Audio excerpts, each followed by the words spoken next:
Yenge et Mbote à vous tous qui me suivez, c'est votre ami Brogui ici.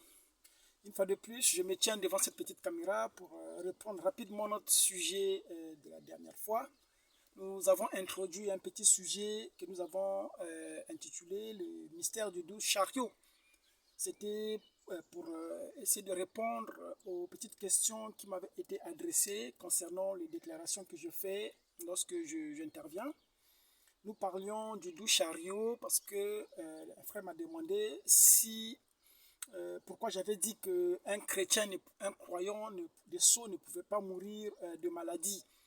Voilà, je voulais vraiment éclaircir ma pensée.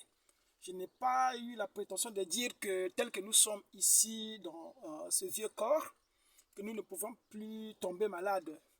J'étais en train de répéter ce que frère Madame dit en étudiant la parole, qu'après le passage de Malachie 4, nous devions rentrer dans la plénitude de la guérison. Il ne s'agit pas seulement de la guérison de l'âme, mais même de la guérison du corps. Pourquoi? Parce que le corps avait commencé à recevoir sa guérison depuis le calvaire. Parce qu'il avait été dit que de par ses maîtressures, nous avons été guéris. Voilà, donc il restait la guérison de l'âme. Mais lorsque Malachie passe, nous savons que la guérison est sur ses ailes. C'est là où lorsque l'ange vient pour commissionner le prophète, il dit à Abraham que si tu es fidèle quand tu pries, si tu réussis à amener les gens à croire en toi, alors rien ne résistera à ta prière, même pas le cancer. Donc pour tous ceux qui croient en Branham, tous ceux qui ont profité pleinement du ministère de Branham, je crois qu'ils sont exempts des maladies.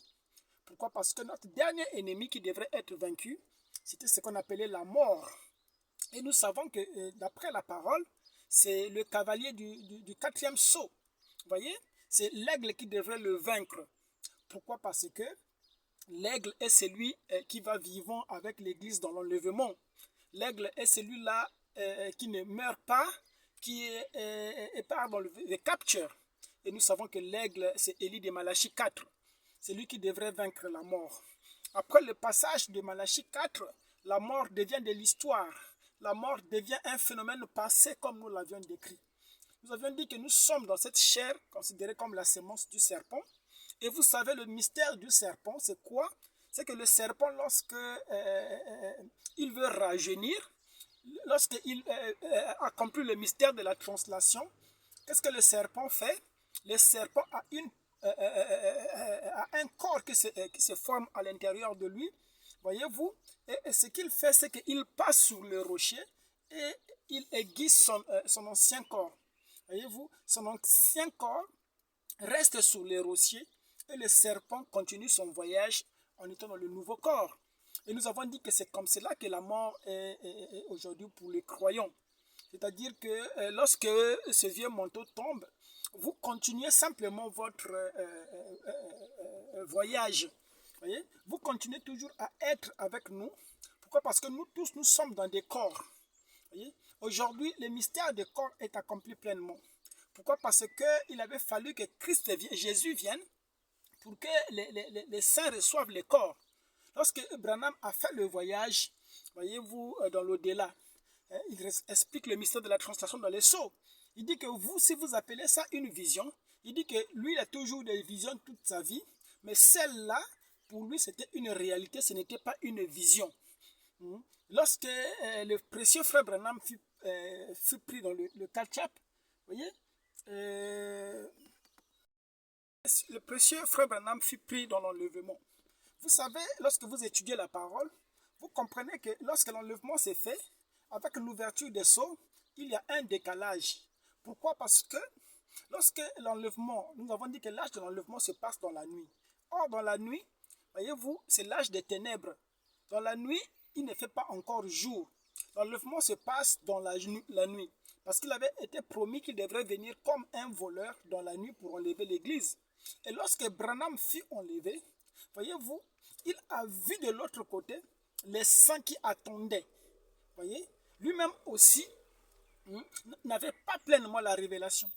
Parce que les sceaux n'étaient pas encore ouverts. C'est pourquoi Branham s'est permis même de demander où est Jésus? Vous voyez? Parce que Branham croyait qu'il y avait un Jésus qui était assis, quelque part sur un trône, c'est-à-dire Jésus, l'homme de Galilée. Or, il croyait qu'il y avait un homme assis sur un trône voilà, dans l'au-delà. Il est parti avec cette conception. Il a demandé aux immortels, où est Jésus? Vous voyez? On lui a dit que Jésus est dans une dimension un peu plus haute. Or, en étudiant les mystères des dimensions, nous savons que, voyez-vous, la dimension qui était supérieure, c'était la 7e dimension. Or, la 7e dimension, c'était ça, la dimension de la colonne de feu. Et Jésus-Christ lui-même, voyez, disait toujours que je suis sorti du Père, voyez, et je retourne au Père. Et Frère Branham interprète que le trône sur lequel il était assis n'était pas son trône, c'était celui du Père. Or, le trône du Père, c'était, parce que le trône, c'est une condition. Vous voyez, quand on parle des trônes, c'est des conditions, c'est des corps. Vous voyez, le corps dans lequel il était, ce n'était pas son trône à lui. Vous voyez, c'était celui du Père. Or, le trône du Père, c'était la colonne de feu. Parce que nous savons que Dieu avait pris ce trône-là, s'est servi de ce trône-là pour créer. Nous avons étudié tous ces mystères-là lorsque nous avions parlé du mystère de la création. Lorsque nous parlons du mystère du kénosmo, comment pour créer, voyez-vous, il fallait que la grande énergie éternelle, qu'on appelle Elohim, puisse se kénosser, puisse prendre un corps. Et ce corps-là, c'était ça ce qu'on appelle le halo. C'était ça la colonne de feu. C'est sous cette forme-là que Dieu a opéré dans l'Ancien Testament. Il a sorti Israël de l'Égypte en étant sous cette forme. C'est ce qu'on appelle le trône du Père. Vous voyez, lorsque Jésus dit que je m'en vais m'asseoir sous le trône du Père, il est réparti sous cette forme de la colonne de feu. Voyez-vous, c'est ça le trône du Père, voyez, sous lequel il était pour exercer la miséricorde. Voilà pourquoi lorsque Paul l'a vu assis sous le trône du Père, voyez-vous, il a demandé qui es-tu? Il a dit je suis Jésus que tu persécutes. C'est comme ça que Paul a compris le mystère de la divinité.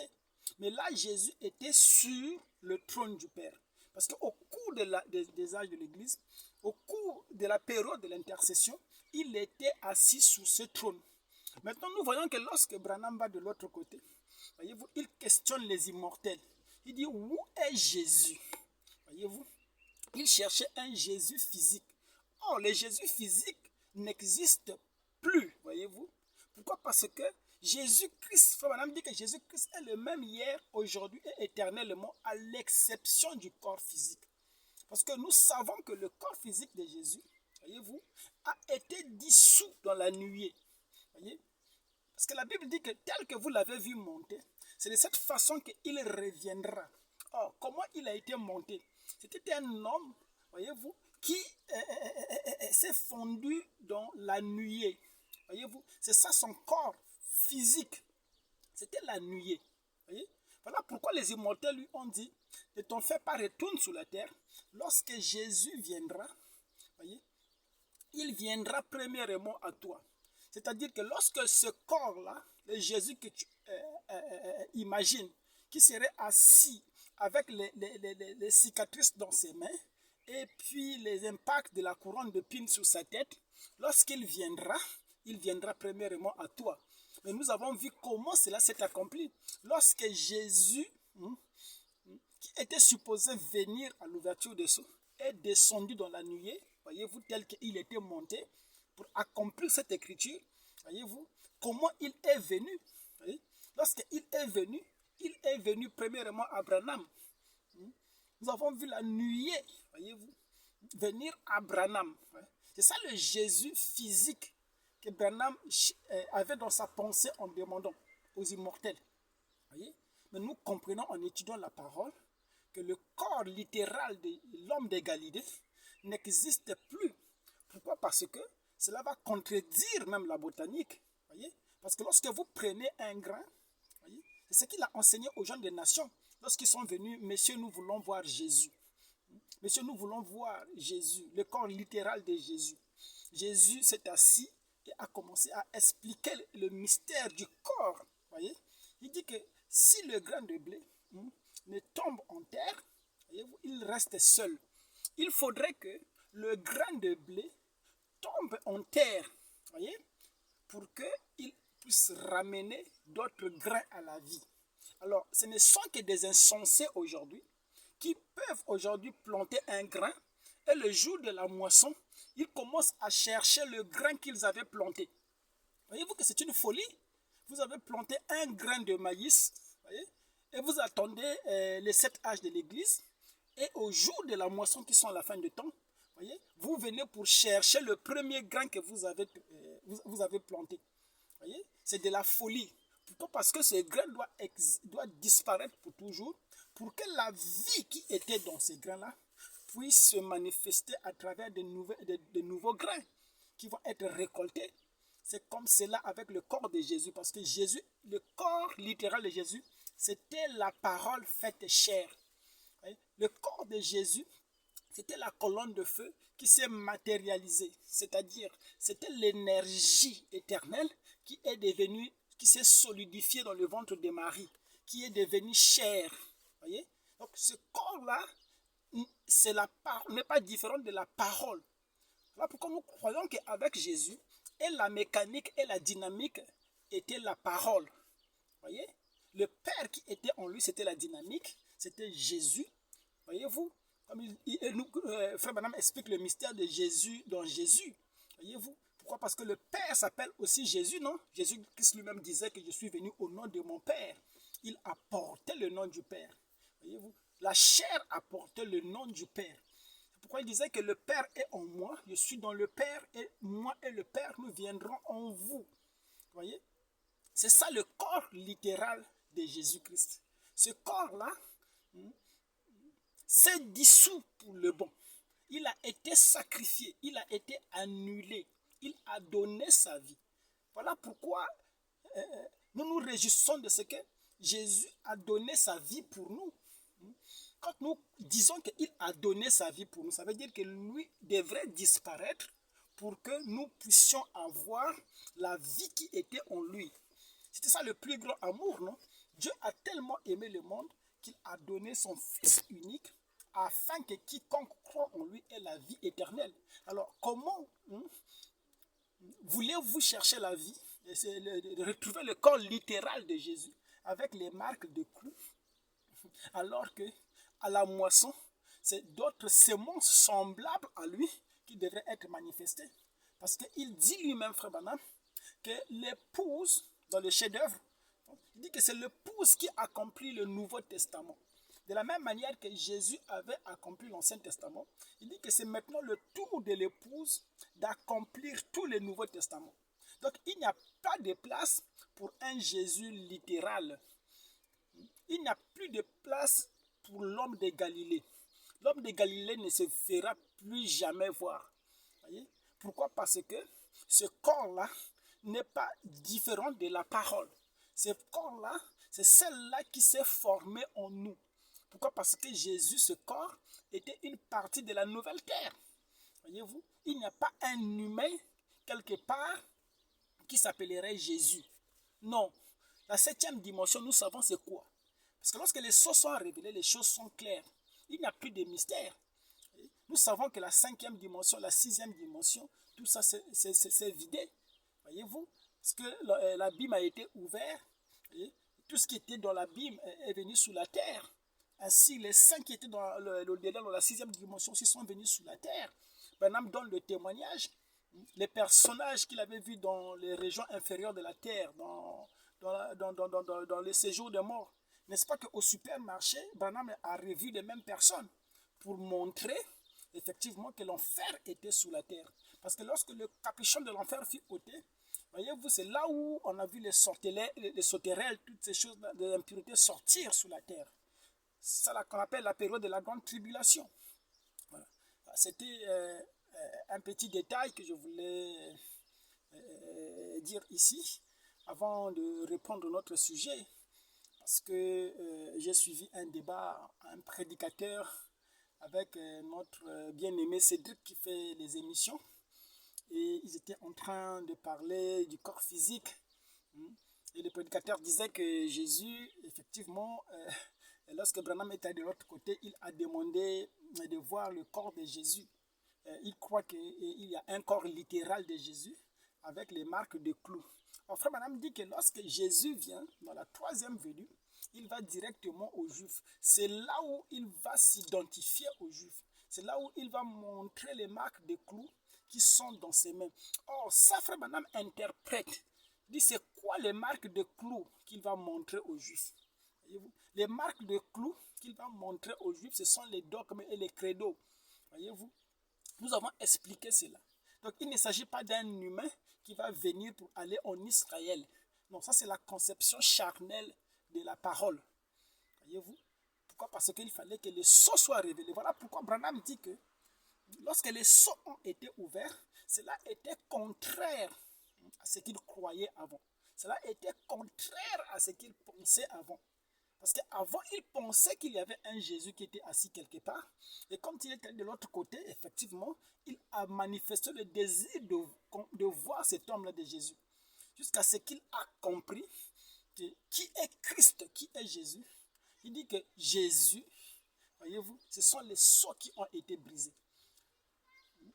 Nous sommes le corps de Jésus.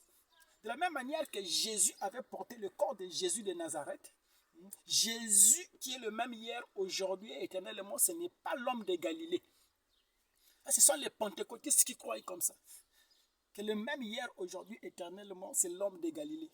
Non, nous l'épouse, nous croyons que celui qui est le même hier, aujourd'hui, éternellement, c'est le Jésus Père qui était dans le Jésus Fils. Pourquoi? Parce que lorsque l'homme de Galilée marchait, en lui, il y avait deux haut-parleurs. Il y avait la voix du Père qui sortait. Il y avait aussi sa voix en tant qu'humain. Pourquoi? Parce que Jésus, en tant qu'humain, il avait des sentiments humains en lui.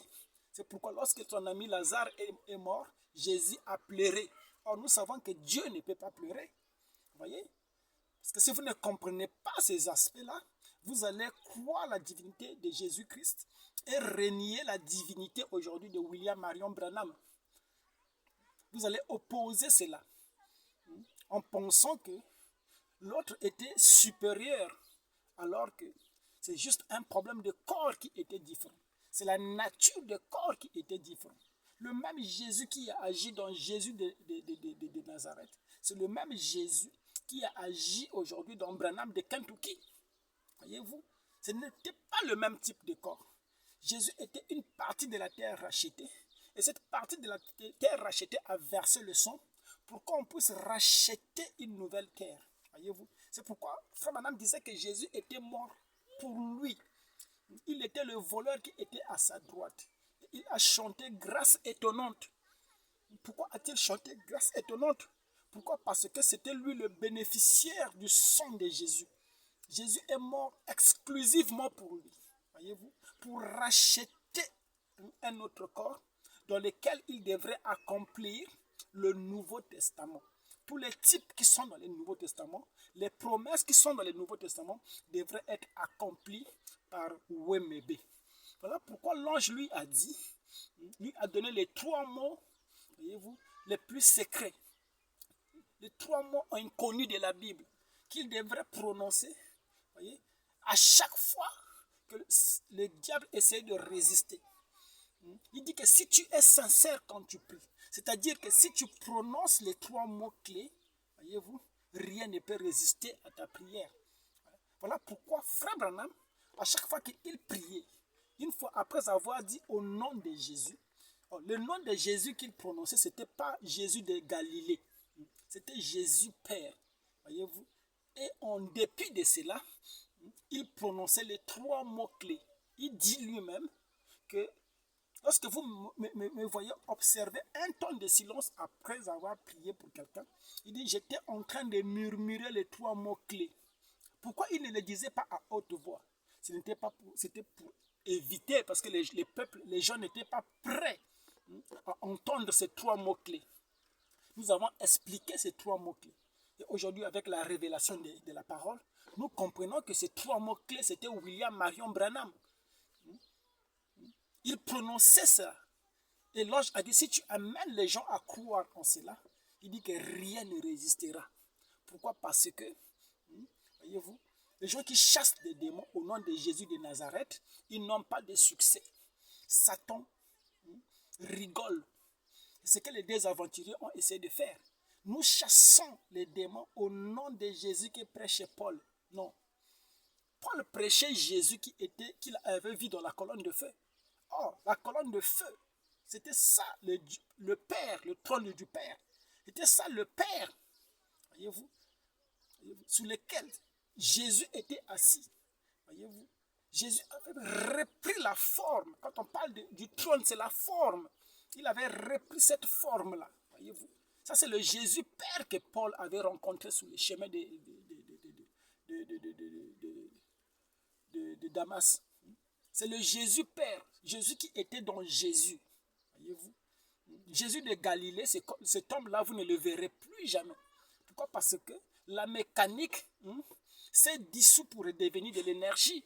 Cette énergie, c'est ça, voyez-vous, le corps-parole, voyez-vous, qui vient en nous. C'est ça, cette précision que je voulais, avant de reprendre notre petit sujet sur les mystères de la mort. Et nous avons abordé effectivement dans cet onglet-là notre prochaine étude. J'avais annoncé cela que nous parlions aujourd'hui de la 3e venue, non? Nous sommes en train de parler voyez-vous, de Joseph qui s'est révélé à ses frères. La dernière fois, j'étais en train de dire que il y avait un mystère dans Joseph rencontrant ses frères. Le mystère qui était là, c'est que les frères ne reconnaissaient pas Joseph parce que Joseph était voilé dans les habits égyptiens. Or, nous savons que si les païens sont rentrés en croyant à Luc 17 et 30, en croyant que Dieu était dans la chair humaine, voyez-vous, de la même manière, voyez-vous, que cela s'était fait, voyez-vous, au temps de Sodome et Gomorrhe, voyez. Et les païens, c'est ça la chose, voyez-vous, qui catapulte l'Église. Vous voyez, croire que Dieu était dans la chair humaine, qu'il pouvait nous tourner le dos et discerner les pensées des cœurs. C'est ça qui a produit la foi pour l'enlèvement. Voyez-vous, il dit les Juifs aussi devraient avoir la révélation. Ils auront la révélation de Christ. Voyez-vous, au temps où Élie et Moïse devront se manifester à eux. Nous avons lu toutes ces écritures pour dire que Israël devrait aussi reconnaître, voyez-vous, Joseph étant dans les habits égyptiens. C'est-à-dire que Israël devrait discerner que Joseph avait changé des habits, qu'il n'était plus dans les habits qu'il avait portés à l'Orient, qu'il n'était plus sous la forme de Jésus de Galilée, qu'il avait pris une nouvelle forme, qui était Branham de Kentucky. Il fallait comprendre ce mystère-là. C'était ça le secret de Joseph rencontrant ses frères. Nous l'avons dit ouvertement. Et lorsque nous arrivons dans cette dispensation, cela veut dire que les portes des nations sont fermées et que celui qui se souille du côté des nations. Et lorsque les portes des nations sont fermées, alors l'histoire se fait avec Israël. C'est pourquoi aujourd'hui l'insistance, nous parlons de la dispensation d'Israël. Pourquoi? Parce que Branham, aussi toute sa vie, il languissait pour transmettre les témoins à Israël. Aujourd'hui, le témoin a été remis à Israël. Voilà pourquoi nous ne prêchons plus l'évangile selon l'angle des nations. Mais nous prêchons les sceaux. Pourquoi? Parce que les sceaux, voyez-vous, c'est ça le témoin qui fut transmis à Israël. Pourquoi? Parce que nous savons que le mystère d'Israël se résume dans les 7 trompettes. Mais remarquez que lorsque Branham veut prêcher sous les 7 trompettes, Dieu lui dit non, ne t'en fais pas. Tu as déjà prêché les 7 trompettes sur la forme spirituelle. Donc vous savez que dans le message de Branham, il y a des prédications spirituelles. Voyez-vous? Il faut être assez spirituel pour pouvoir saisir ces prédications qui ne sont pas matérielles, qui ne sont pas sous des supports, mais qui sont spirituelles, voyez-vous, telles que les 7 trompettes. Ce n'est pas une prédication littérale, c'est une prédication spirituelle. Voyez-vous, cela demande une certaine capacité de comprendre le mystère. Pourquoi? Parce que les 7 trompettes s'appliquaient à Israël. Lorsque nous parlons des Juifs aujourd'hui, ce n'est pas parce que le monde en parle, ce n'est pas une mode. C'est parce que nous croyons que lorsque, voyez-vous, nous arrivons à ce 70e jubilé, voyez-vous, Christ devrait se présenter à son peuple. Pourquoi? Parce que le temps des nations en ce moment-là est terminé. Nous avons dit que le temps des nations devait terminer avant 1977. Voyez? Et lorsque nous arrivons à ces dates-là, voilà, Dieu a tourné le dos aux nations et il traite avec Israël. Voilà pourquoi aujourd'hui nous dévoilons le mystère d'Israël. Et nous commençons comment Israël est configuré. Parce qu'Israël, c'est un peuple qui a été réparti en tribus. Voyez? Et aujourd'hui, parce que nous sommes les descendants, nous sommes des fils d'Israël, nous sommes censés être comme Paul. Pourquoi? Parce que Paul, lorsqu'il s'est présenté, il s'est présenté toujours comme étant, voyez-vous, un hébreu né israélite, voyez, de la tribu de Benjamin. Voyez-vous, c'est ça l'identité.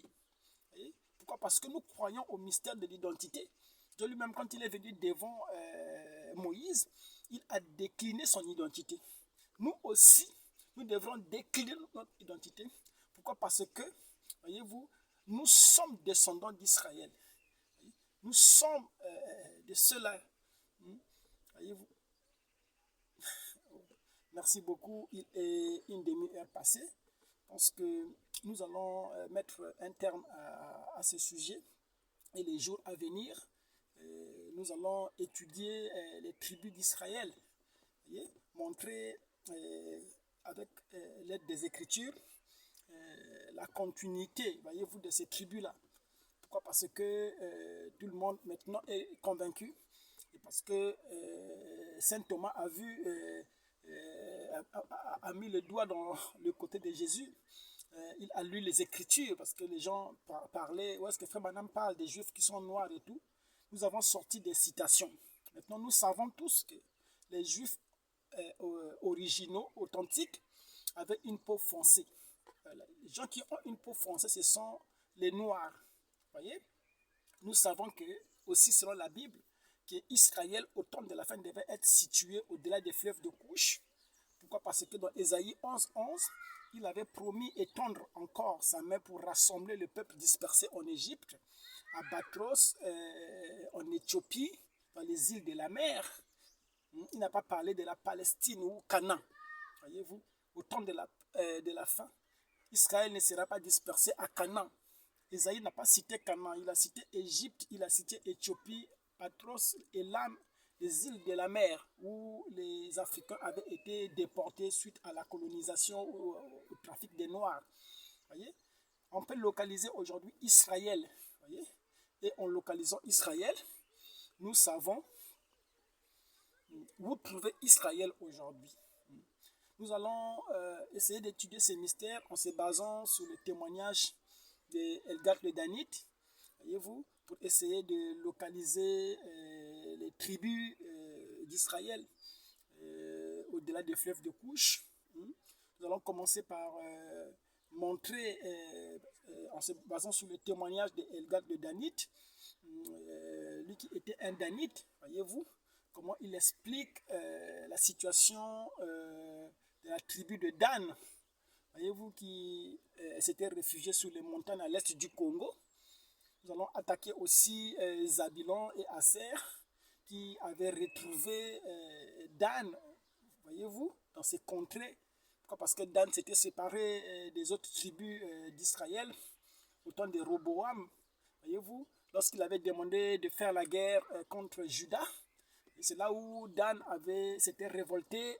Voyez, il est sorti des 10 tribus d'Israël pour se réfugier en Afrique.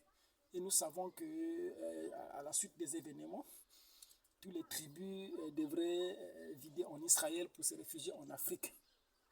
Nous allons aborder cela et je pense qu'à la fin de cette étude, chacun pourra être capable de retracer sa tribu et de pouvoir être comme Paul, qui pouvait être capable de se définir comme étant un Israélite, mais de la tribu de Benjamin. Il est très important de connaître sa position en étant Israélite. Pourquoi? Parce que Jacob avait béni ses enfants et chaque enfant était dans une certaine position. Comme nous l'avons dit que Judas ne pouvait pas faire le travail de Lévi et voilà, vice-versa. Dans le livre de Philippiens, nous commencerons au verset 5. C'est Paul qui parle. Il dit circoncis à 8 jours de la race d'Israël, de la tribu de Benjamin, hébreu, fils d'hébreu, pour l'observation de la loi de Moïse, j'étais pharisien. Alors, ici, c'est Paul qui était en train de se présenter. Il dit qu'il était hébreu, fils d'hébreu, de la tribu de Benjamin. C'était pour décliner son identité. Le but pour lequel nous présentons Israël de cette façon, c'est pour que chacun rentre dans sa tribu, que chacun se reconnaisse selon sa tribu. Et nous savons que lorsqu'on parle d'Israël en tant que nation, Israël c'est une nation qui était reconstituée en tribus. Voyez, Israël n'est pas les autres nations. Pourquoi? Parce que les autres nations, ils fonctionnent vaik. Mais Israël est configuré de sorte qu'ils étaient répartis selon les familles. Voyez, connaître votre place dans la famille, c'est très important. Pourquoi? Parce que vous savez que Israël est régi par Élie et nous avons montré qu'il fallait Élie et Moïse pour affermir Israël. Nous avons montré que Moïse était l'esprit de la loi et Élie c'était les prophètes. Pourquoi? Parce que les prophètes et la loi qui régissent la vie d'Israël. Pourquoi? Lorsque nous rentrons dans la dispensation d'Israël, il avait fallu que Élie et Moïse viennent. Voilà pourquoi ces jours-là, cette femme dans le Banam Tabernacle a dit, l'esprit d'Élie, de Moïse sont en œuvre dans ce tabernacle. Madame dit que cela s'est accompli de façon parfaite. Voyez-vous? Pourquoi? Parce que Élie et Moïse, ce sont eux, c'est-à-dire l'esprit de la prophétie et la loi, ce sont les deux piliers qui affermissent Israël. C'est pourquoi Israël est dans une alliance avec Dieu, l'alliance qui est conditionnée par les préceptes. Voilà pourquoi il avait dit, voyez-vous, médite la loi de Moïse nuit et jour, c'est en cela que tu auras du succès. Lorsque Jésus a parlé, voyez-vous, à la femme qui avait péché, dit, va mais ne pêche plus. Voyez, pourquoi? Parce que pour Israël, la loi n'avait pas été abolie. Voyez-vous, la grâce avait été donnée aux païens. Pourquoi? Parce qu'eux n'étaient pas régis par Élie et par la loi. Voyez-vous, mais pour Israël, sa bénédiction ou bien son succès est toujours lié à l'observation de la loi. Voilà pourquoi dans l'Apocalypse, on voit l'esprit de Moïse et l'esprit d'Élie qui vont interagir de nouveau pour former une nation. Pourquoi? Parce que Israël devait être restauré au temps de la fin. Toutes ces écritures sont accomplies, n'est-ce pas? Merci, c'était Brogui. Nous allons rentrer en profondeur dans ces aspects pour essayer de montrer, parce que tout ce que nous avons dit jusqu'à ce jour, c'était pour préparer les gens, pour qu'ils comprennent qui ils sont, pour qu'ils puissent s'identifier. Pourquoi? Parce que pour beaucoup de branhamistes, les Africains branhamistes, lorsqu'ils lisaient, par exemple, ils disaient que nous, les païens, nous étions des anglo-saxons, nous sommes des anglo-saxons, nous sommes des païens, nous adorons des idoles. Ces gens-là aussi s'identifiaient à Branham. Ils répétaient Branham pour dire que nous, le nous de Branham, là, c'était aussi leur nous. C'est là où nous disons que non, le nous de Branham, c'est eux. Pourquoi? Parce que nous ne sommes pas des anglo-saxons. Nous sommes les Israélites. Merci, c'était Brogui.